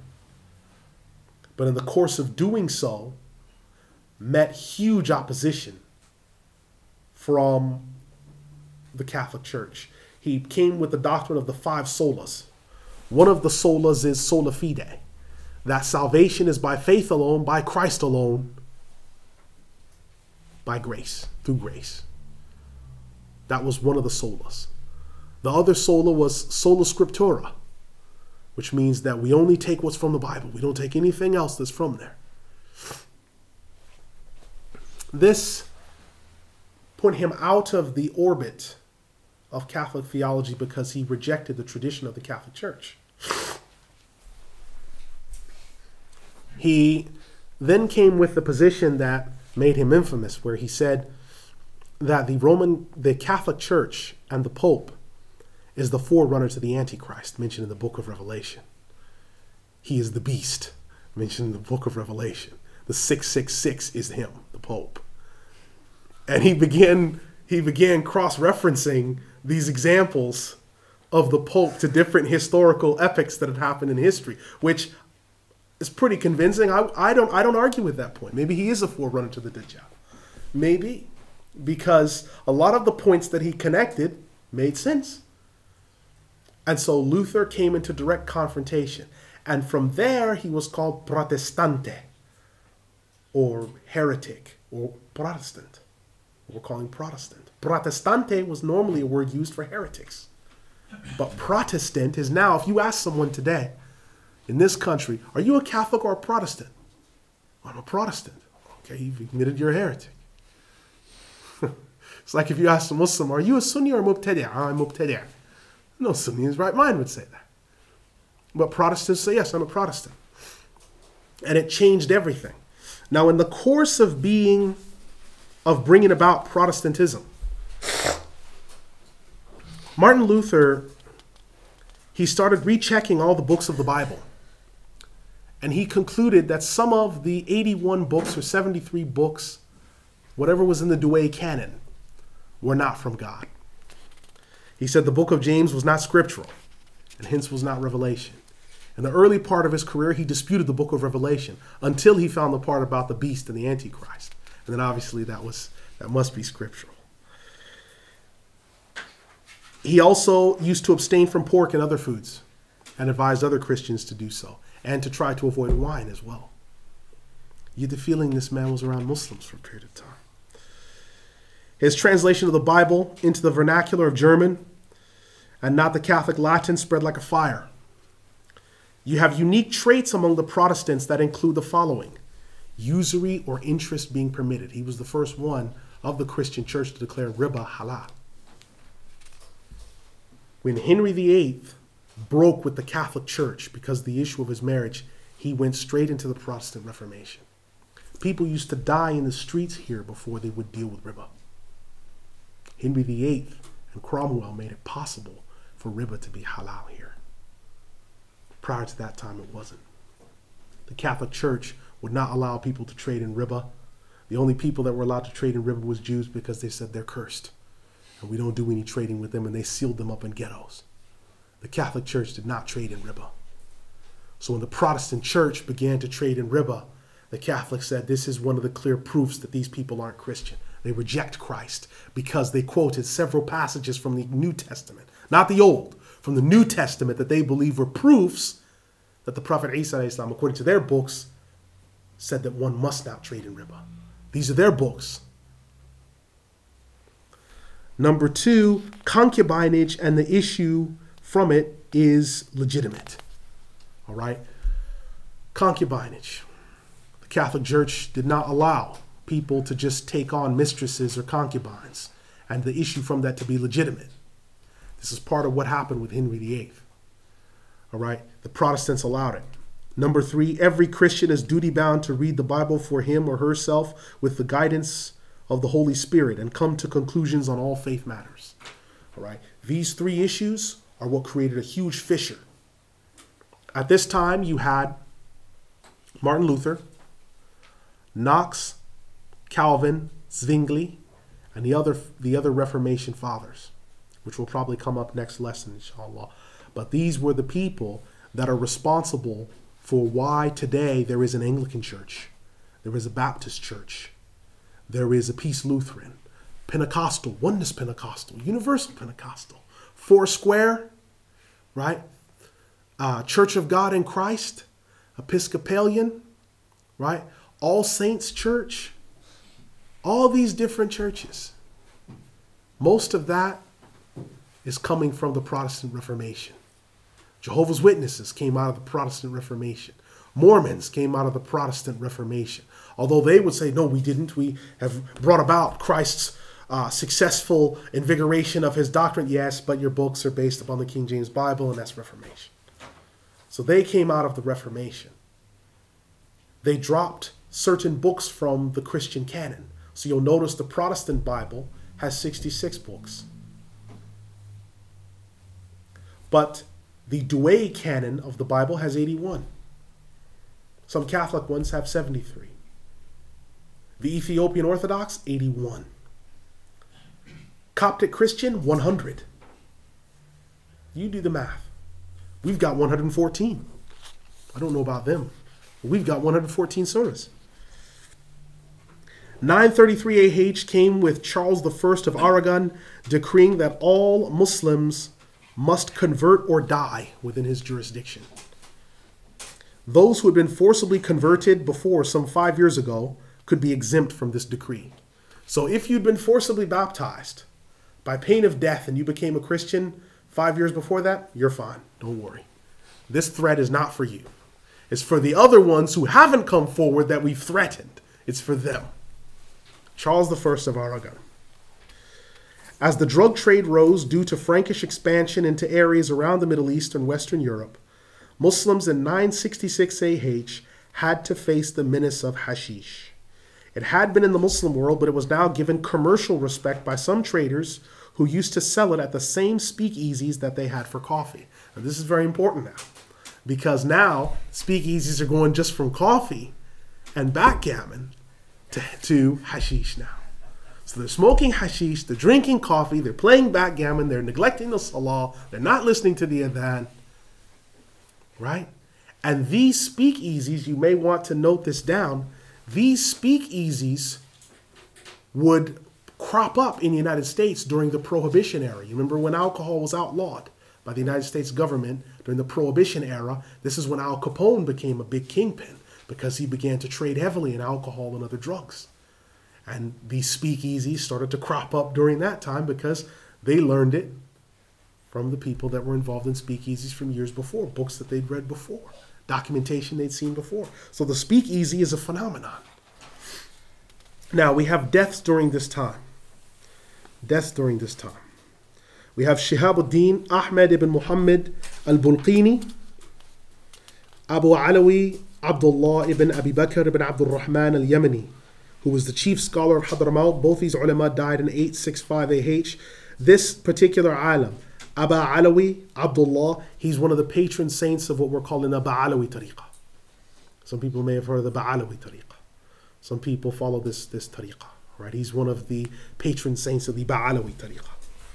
Right? Most of the Yemenis are upon this tariqah.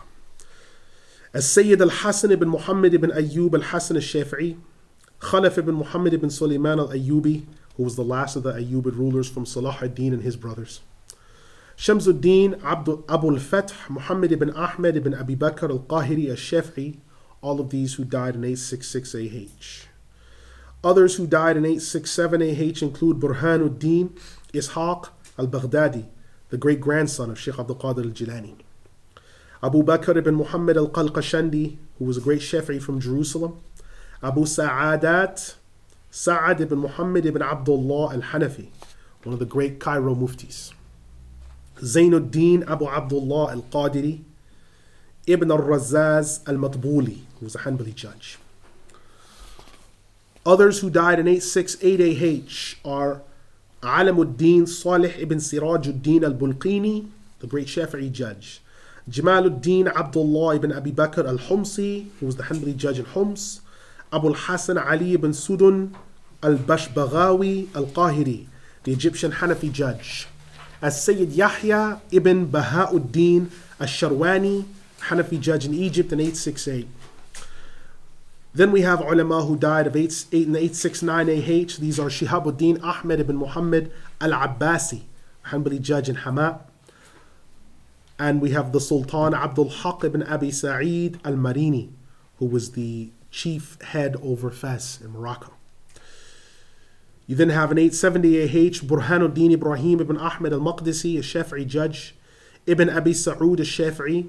Shihabuddin Ahmed ibn Muhammad al-Hanbali. Nizamuddin Umar ibn Ibrahim al-Ramini, chief judge residing in As-Salihiyya in 870 AH. Wajihuddin As'ad ibn Ali al-Tanuhi.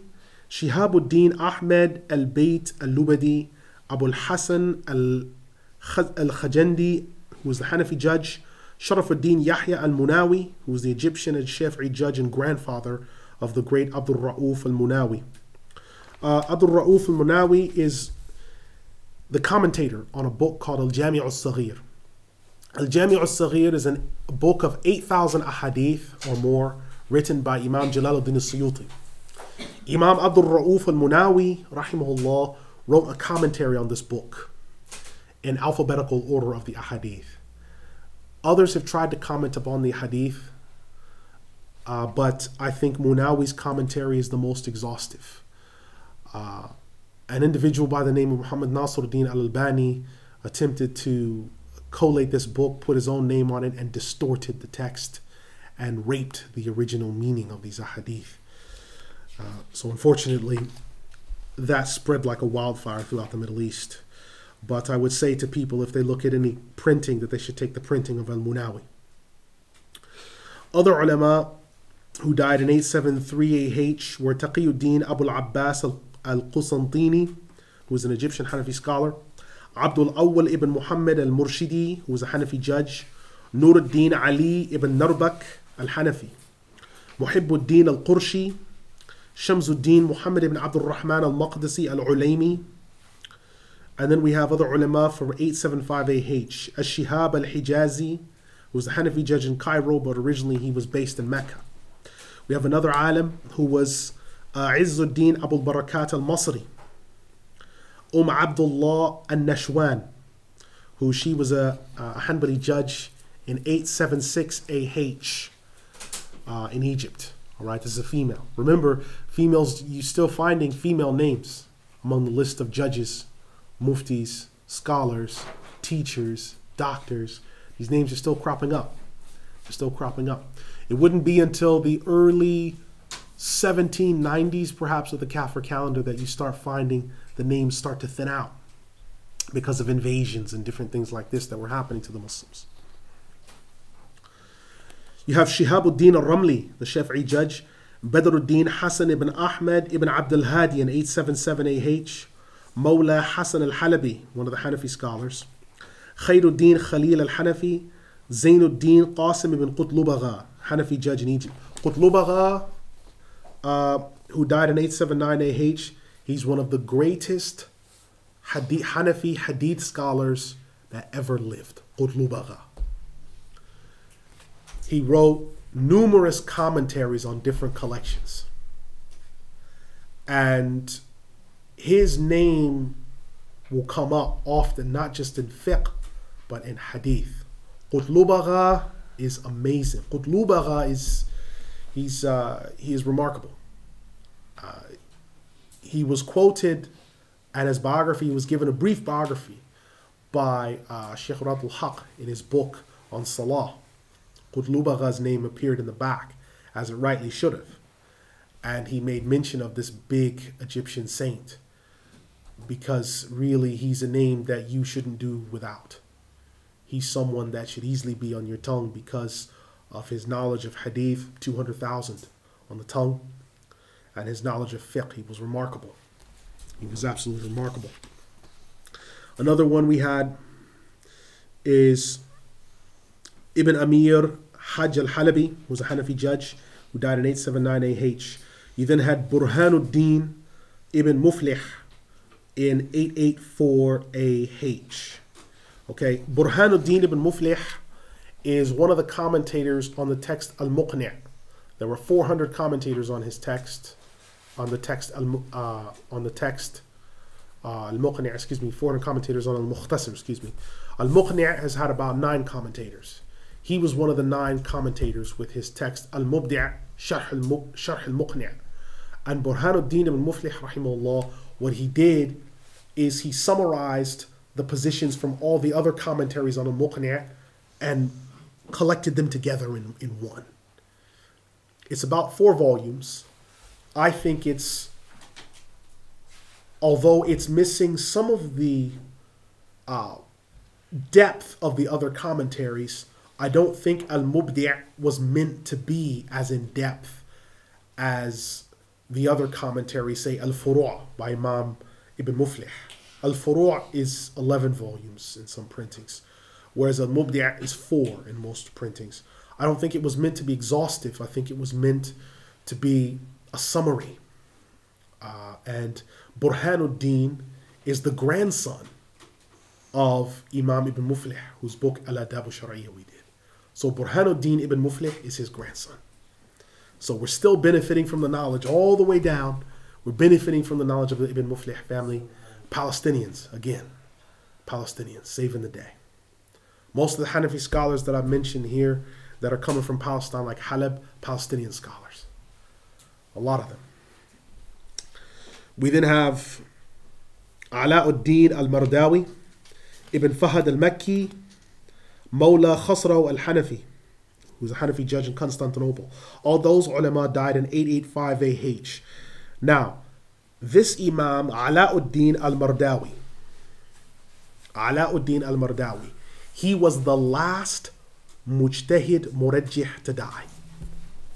You may want to note that. He was the last Mujtahid Murajjih to die. The last one. Now that's interesting, because Imam Ahmed was the last Mujtahid Mutlaq to die. The last Mujtahid Mutlaq to die. This Imam, Alauddin al-Mardawi, was the last Mujtahid Murajjih to die.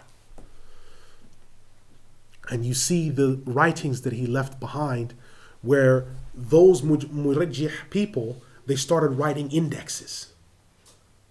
And so when they would write an index, they'd say, if you see the Hanafi scholars using this phrase, they mean by that this. Because they realize the people coming after them might not have the depth to know who's being referred to. Like sometimes if you're reading a book in Hanafi fiqh and somebody says, and Al-Qadi has said that this is the dominant position. Who is Al-Qadi? That could be anyone. Shaykh al-Islam has said that this position is weak. Who is Shaykh al-Islam? Imam al-Ansari has said this position is... Right? If someone says Al-Qadi, for the Hanbalis, it's Al-Qadi Abu Ya'la.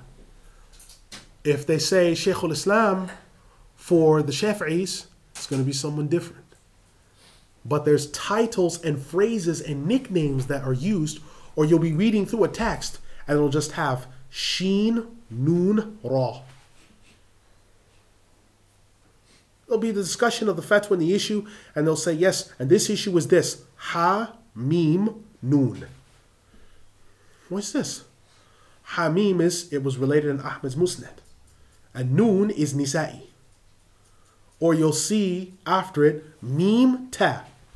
Muttafaqun alayh, Bukhari and Muslim.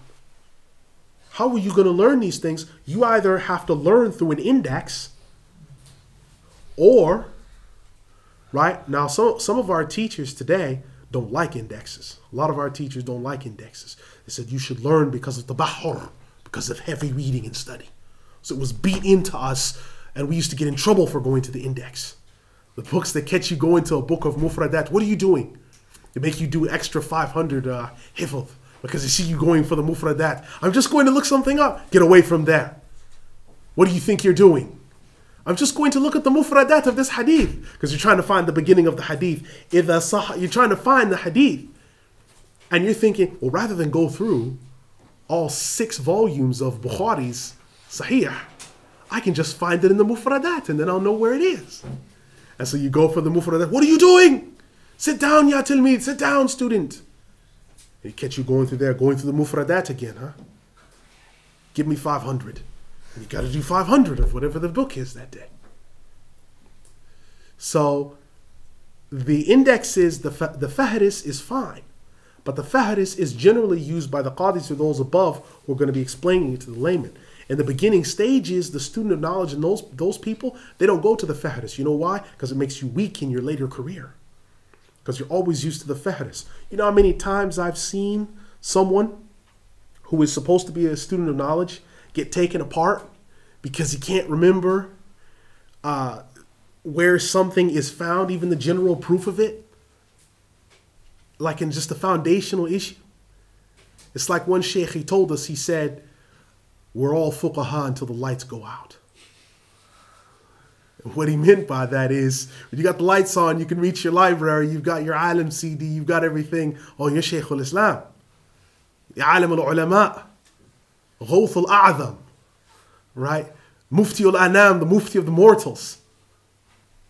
But then all of a sudden your meter cuts out. Hits the emergency marking. And all of a sudden someone calls you on your mobile with a mas'ala. I can't get my books. I can't read my books. The cataracts on your eyes don't allow you to see. I can't get my books. What good is such knowledge then? That's why it was beaten into us repeatedly. Hifz, tabahur, tabahur, tabahur. Hifz, hifz, hifz. Because it's important to understand. So when these mujtahid murajjih people were dying out, they wrote down so people would understand coming after them what mim ta and what hamim and what noon and what these other things meant, or what anhu. Anhu literally in Arabic just means from him. Anhu. What does that mean? Nassa alayh. It's a text mentioned from him. Who? Right? Only someone who'd done tabahur would mean who it's talking about. Right? And sometimes you have ulama who they have similar names. And then you really start to get in trouble. Or what if you have a fatwa or fatwa from the Imam? Imam Abu Hanifa rahimahullah is given a fatwa on a matter, but here it seems like there's a similar one.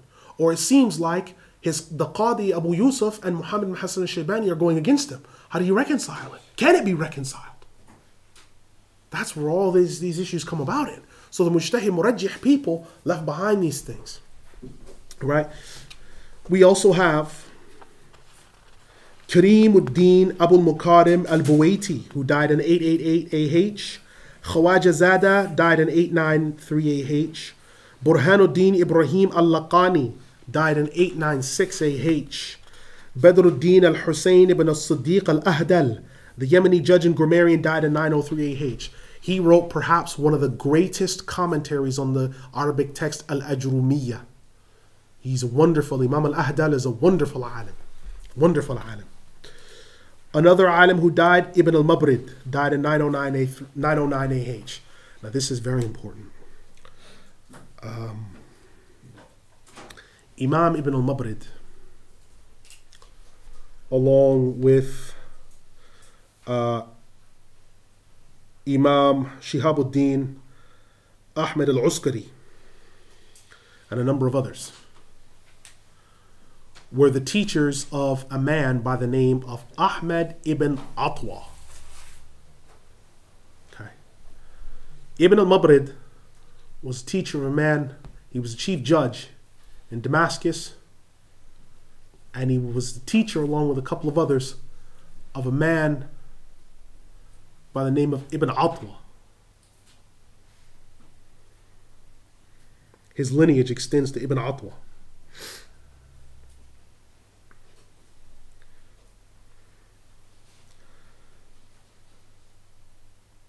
So the teaching lineage goes through Ibn Atwa. Uskari, its lineage goes through Ibn Mabrid to Uskari, and then the lineage goes through another alim, who is Musa al-Hajjawi, another Palestinian. Musa al-Hajjawi, who died on Eid al-Adha, before the Eid Salah. Imam Musa al-Hajjawi died 958 Hijri, according to some accounts. He is the direct teacher of Ahmed ibn Atwa. Ahmed ibn Atwa was the first Qadi ever to be given permission to be Qadi over the entire peninsula. That had never happened before.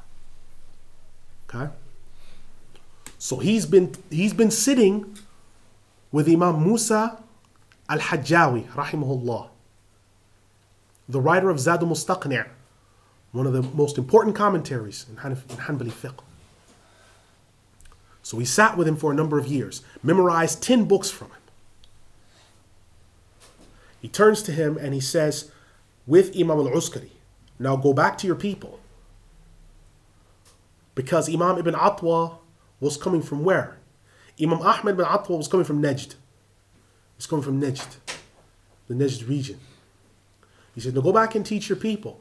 He said, I shall certainly go back and teach the people of Najd. He said, no. We give you permission over the whole of your domain. All of Arabia. 3 Qadis told him, go back, you're in charge of all of Arabia. They held that as a district. This is the first time that ever happened. Ever. So he goes back and he teaches his people. Now another name will come up next week. This name is, and I want you to maybe write it down because we'll come to him. His name is Sulaiman ibn Ali al-Musharraf.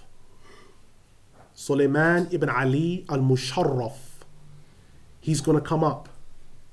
And he's very important because he is a key to part of the puzzle that we'll start to unravel over the next couple of lessons. If you can put the pieces together from Sheikh Sulaiman ibn Ali al-Musharraf, put the pieces together from him to the others, you will have reached critical mass. Now you have Muhyiddin Abdul Qadir al-Rajihi and Muhammad ibn Ahmed, who was head of the Zaydiyya Shia in Yemen. Both of these people died in 910 AH. Now, the Zaydiyya are the most moderate of all the Shia. They do not curse Abu Bakr, Umar, and Uthman, but they tend to call themselves Tafdiliyya, the preferers. They said it would have been better if Ali had been made the Khalifa. And we still accept the rule of Abu Bakr and Umar and Uthman. But it would have been better if Ali been the Khalifa. To which the scholars of Ahlul Sunnah responded to say it would have been better if you hadn't have said that because you're still kuffar. Do you see how resolute our people were and still are, most of them? There's not a lot of wishy-washy. Now there's people, the windshield wipers are going one way and they're going another, and they're not firm on what they're upon. They're not firm, and that's why they're in the problems that they're in. So the Zaydiyya claimed lineage from Zayd ibn Ali.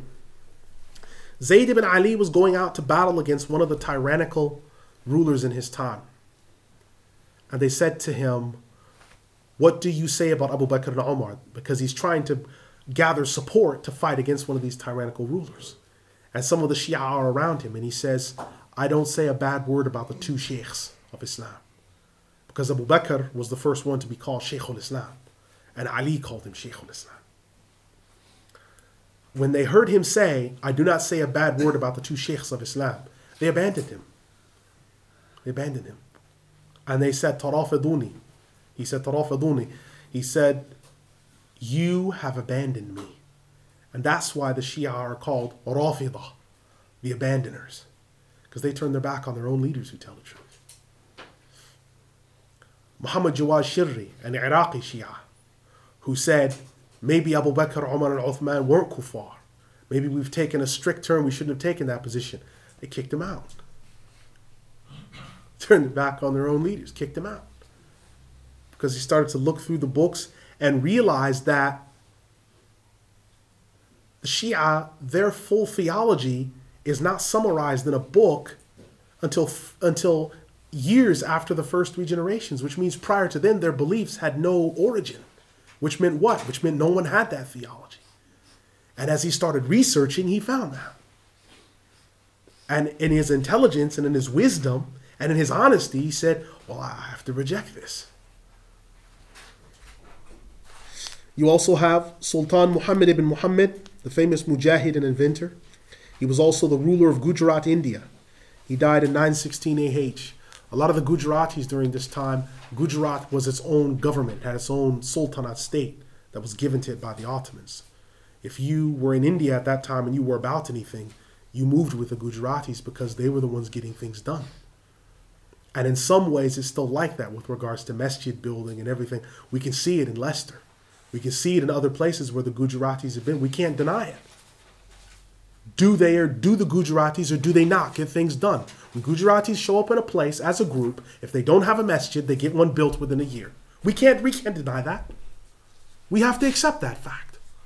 Are their masjids well built or not? They're well built. Are they still on, 20, 30 different mortgages and remortgaging and MasterCarding and turning out all their MasterCard accounts? No. Either bought on cash or built up from a plot of land they've bought. They've always had it in them. From this time that I'm mentioning here, they've always had it in them to be business-minded and to use their skill. So whenever you've seen Gujaratis come into an area that they've built a masjid, if you look at the state of Gujarat, look at the quality of those masjids built there, and look at the masjids built in Pakistan today. Masjids built here today. Look at them. Look at the pictures of them. Look at the masjids the Gujaratis build here and in the United States. And other countrymen from the same subcontinent. Compare the quality. You do your own research. I'm not telling you anything. But I think you'll notice an appreciable difference. Further to this, Ahmed ibn Atwa, who I've already mentioned, he died in 948 AH. And then we have Taqiyuddin al-Futuhi, who died in 949 AH. Now, he was the last Qadi over several districts. When he died, Egypt came to a standstill because they didn't know what to do, because people were used to having Qadis over 4 or 5 countries. One Qadi. So he died. He was Qadi over all of Egypt, Eastern Africa, so he just dies suddenly. And they thought, subhanAllah, what will we do now? They were shocked. So they had to appoint all these other Qadis under him. They had to appoint all these other Qadis under him. So we see a lot of material has been covered, alhamdulillah, in this short period of time. أقول قولي هذا استغفر الله لي ولكم أستغفر الله إن الله غفور رحيم يا أرحم الراحمين. Now I realize I've gone through a lot of material in a short period of time. Is there any question on what I've covered? Yes. A couple of questions there. First one was, you mentioned Hazrat Ali radiallahu ta'ala calling Abu Bakr radiallahu ta'ala Shaykh al-Islam. What's the reference for that? Question is regarding Ali radiallahu anhu calling Abu Bakr as-Siddiq Shaykh al-Islam. This is mentioned in the Tarikh al-Khulafa by Imam al-Suyuti. I'm not sure which volume. I'd be more likely to say the first volume, but I don't know for sure. But I do know it's also been mentioned by Imam Ibn al-Jawzi in his book Al-Muntazam. And I know for sure it's in the first volume in there. Not the first volume, but the volume under the Tarikh al-Khulafa and Al-Muntazam by Imam Ibn al-Jawzi. Yes.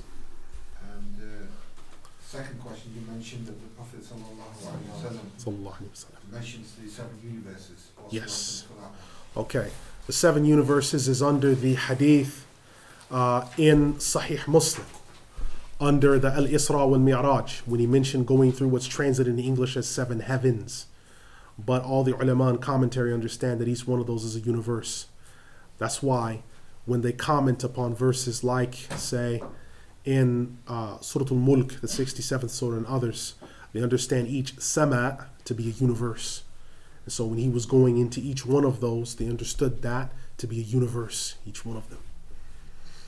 And also, sort of by link really, there's 2 questions. One, you mentioned regarding the asking the fatwa, the sheikhs, of simple questions like disobedience of the wife or the husband. What's your take on the ayah, the wadribuhunna, and also in relation, translating that in relation to the hadith of the Prophet sallallahu alaihi wasallam, where on one occasion he said, "Go ahead, do it," and then on another occasion when I think it was Hazrat Umar radiallahu anhu went back to him, somebody had complained to him that some of the Sahaba were actually taking that into practice, and that the women folk weren't liking it. So what's your take on that? Question is regarding the surah in the Quran in which Allah subhanahu wa ta'ala mentioned وَضْرِبُهُنَّ and strike them, and what the significance of that is based upon some statements in which it's purported that the Prophet sallallahu alaihi wasallam told someone to strike, gave permission for some people to strike the female companions, and Omar reporting back regarding this, in which some of the women folk complained. Here's what I can say about it. Alhamdulillah. That ayah, from what little research I've done on it, is in Imam Muwafiquddin's commentary in Al-Mughni.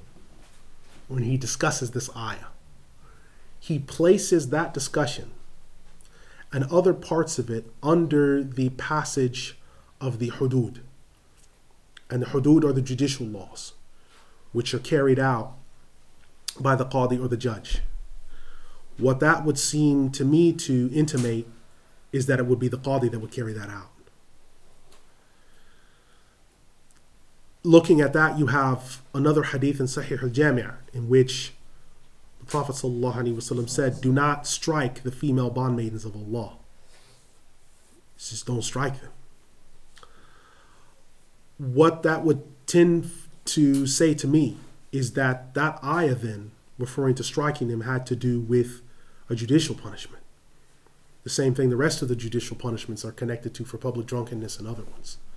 That's what little I've been able to gather when I looked at that issue, because I went straight to Imam Muwafiquddin in his documentation.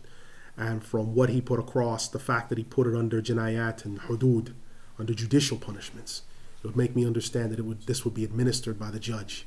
Just like, for example, flogging for drunkenness. It's not like brothers in Coventry, flogging Muslim brothers they found that were drinking, and saying, we have to implement the hudud.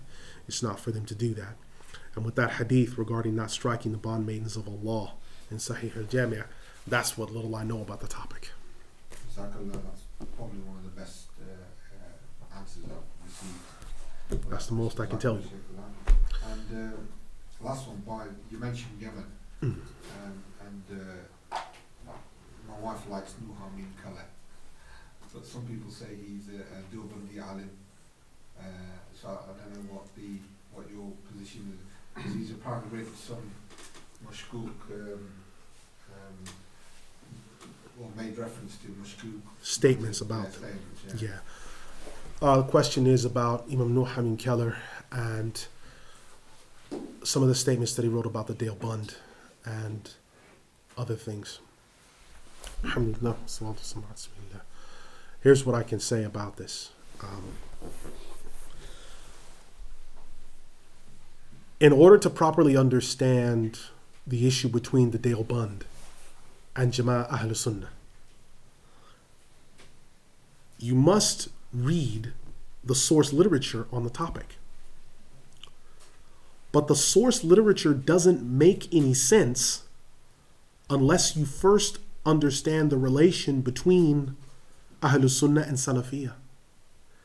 Because the Brelwi Deoband divide is an offshoot of the Salafiyah Ahlul Sunnah wal Jama'ah issue. The issue of Deoband and Jama'ah Ahlul Sunnah doesn't make any sense if you haven't looked into the issue of Salafiyah. I think the case with Imam Nuh Amin Keller is he's read some of the documentation of some of the Deoband scholars, but he has not read some of the seminal texts from Jama'ah Ahlul Sunnah which actually explain their position.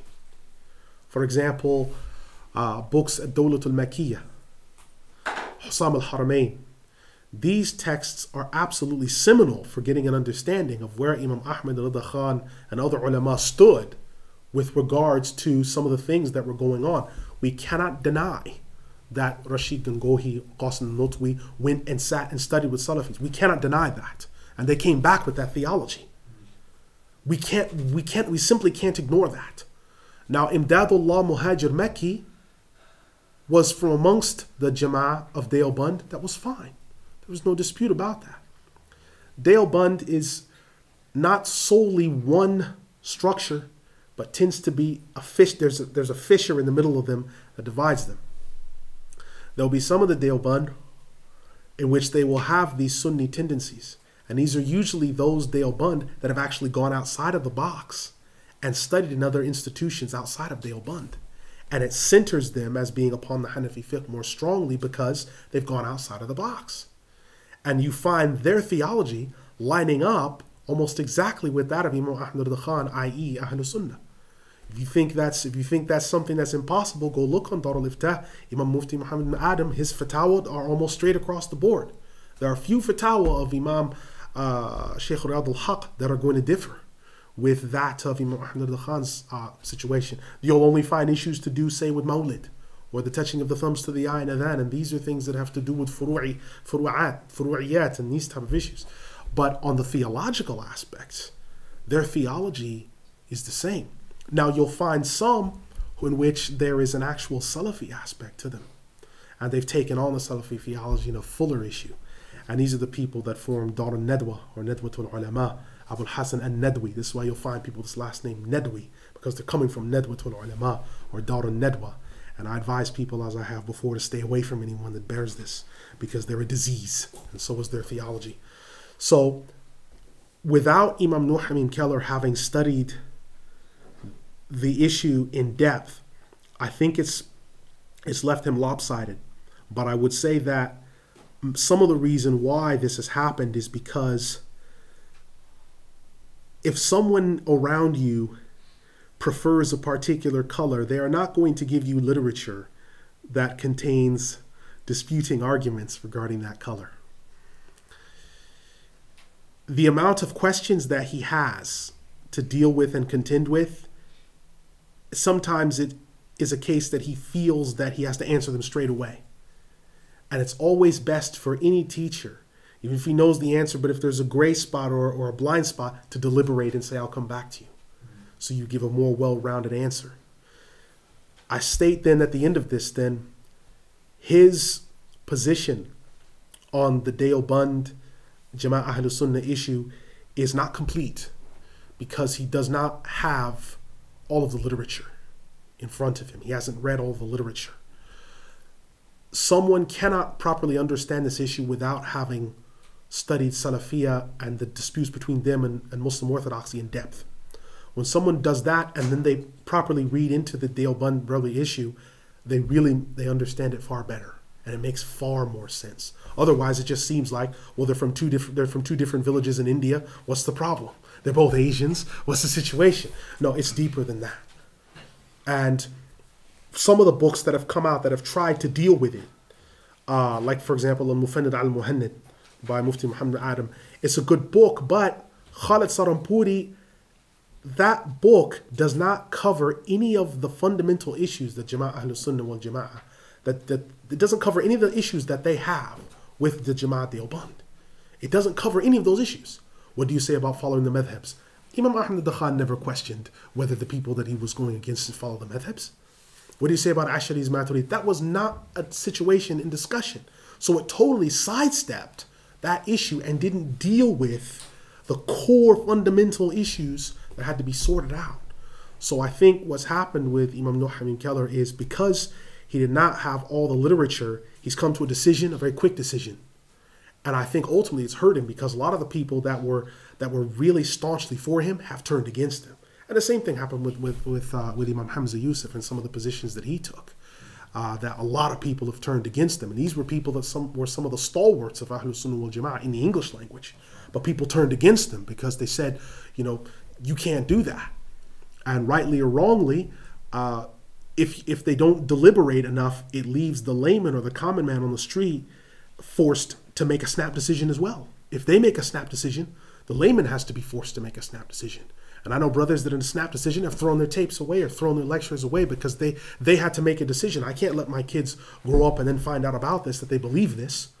And then I have to backtrack and explain, I'm not going to do that. So they've thrown them out. So it would have been better for him to look into the issue more carefully, but I realized the stresses of being asked numerous questions and being inundated. But I hope sincerely that he looks over the issue in depth, and then he'll come to a more well-rounded response. Yeah, I think in answer to you, the comment that you made there, that Hamza Yusuf particularly has mentioned that there's no issue in reading publication from these groups, and he mentioned some of them in his speeches. The difficulty is that they do affect you, and what happens is if you say there's no point, actually you can read those publications. Yeah. And that's why when you mentioned the Maturidis of the Hanfis in Turkey, I to some degree you understand. Yeah. A lot of the Hanfi from the South Asian they have that same shiddah. Yeah, because the thing is, in order to diffuse this confusion or to get rid of it, it's perhaps better to keep away from their books and their scholars. Yeah. And that's the issue I think we've got now with the likes of Hamza Yusuf and Muhammad Khaled, is that they're so well known, and they suddenly start to bring these other things into which going to cause mass confusion. Yeah. I mean that's the so the only thing I can really advise is when someone looks at the issue, to get to the bottom of any issue, you've got to read into the documentation that's present from both sides, and you have to understand the historic basis. Imam Ahmad al-Khan wasn't born in a vacuum. He's one of the greatest Afghani scholars that ever lived. His dad was a Qadi in Afghanistan. He was not born in a vacuum. And those people that are coming from the Deoband, Darul Uloom, they weren't born in a vacuum either. Where did they come from? And why is there an issue that there seems to be such a categoric difference between the ulama when you're looking at Imdadullah Mahajur Makki and Imam Ahmad al-Khan, they're almost like identical twins. But when you look at Rashid Gangohi and Qasim Nutwi, they're not. What happened in the link between the linkage, what happened? Well, there was a break. Break in what? Fiqh? There wasn't no break in fiqh. They're all claiming they're Hanafis. They're claiming they're Maturidis. So then what happened? Because they digested some of the theology. And when they wrote the books and they translated those books into Urdu from the Arabic, and they translated those books and they spread like a fire, then all of a sudden, that's where the problems came in at. And that's why it's here. Yes? Yes? You mentioned earlier on about Christopher Columbus. Yes. I can remember speaking to brother about 6-7 months ago, and obviously you saying that the world was flat and they were worried about falling off the edge and stuff like that, and apparently they didn't. And he came across a Quran ayat which says that the world is round, and he became Muslim after that. Is that true? Christopher Columbus? Yes. Okay, the question is regarding a statement that Christopher Columbus sailing around the world when being concerned that he might fall off because of his flatness, and that he found an ayah in the Quran that the earth was round, and this caused him to become Muslim later on. Alhamdulillah, I've never ran across this before. From the best of my knowledge, I know that he died a Genoese Jew, a Genoese Orthodox Jew, and was buried with all the Jewish ritual procedures. He lived as a Jew, died as a Jew, and that's what I know about him. I can't say anything more of that. I've never run across that. If that's been stated, I'd like to know about that so I could research it and try to get further knowledge on it, but I've never ran across that myself. Yes? Is there a final question? No? Yes. There was a documentary recently that was shown on my channel, and in it, well, I don't know if it was a documentary. Yeah, I think it was. And obviously the people, the group who were behind it, they were suggesting, or it might have been a dispatches program. I'm not quite sure whether it was one of the two, or whether they got mixed up. But the thing was, what they were saying is Sheikh Riyadul Haq was given a tafsir on Surah Al-Fatiha, and obviously he was given a tafsir on Ghayrul Maghdubi Alayhim wa Ladhdallin on that, and he was obviously referring to the Jews and the Christians, and obviously the reporter took this out and, you know, obviously saying that this is Blew it up. Yeah, blew it up, saying that this is trying to create friction and animosity towards the Jews, and obviously anti-Semitism. Well, that's what they were trying to imply, although they didn't use those exact words. So the difficulty is here is that obviously a lot of the tafsir they refer to that particular ayah with that unless there's another one that you can think of. Question is regarding a statement or a dispatches program in which Sheikh Riyadul Haq was purportedly making tafsir on the Quran, and in quoting the last ayah of Surah Al-Fatiha, stated that this was referring to the Jews and Christians. I can confirm that Sheikh Riyadul Haq is correct in that commentary. One can find no better commentary on this than the Prophet ﷺ in the Sahih of Imam Bukhari, under the chapter of commentary, under Surah Al-Fatiha, in which he himself said that. We're going to have to ban the Prophet Muhammad ﷺ because he said it. That's true, that there are certain things that were mentioned in the revealed law that go against the society that we live in. That's fine, because revealed law is never meant to run right alongside of society. It always exists outside of society. Prophets exist outside of society. The true mujtahid exists outside of society. So it's never going to be a situation where we'll always run counter to, unless they have control of that society, and then they subjugate it, obviously.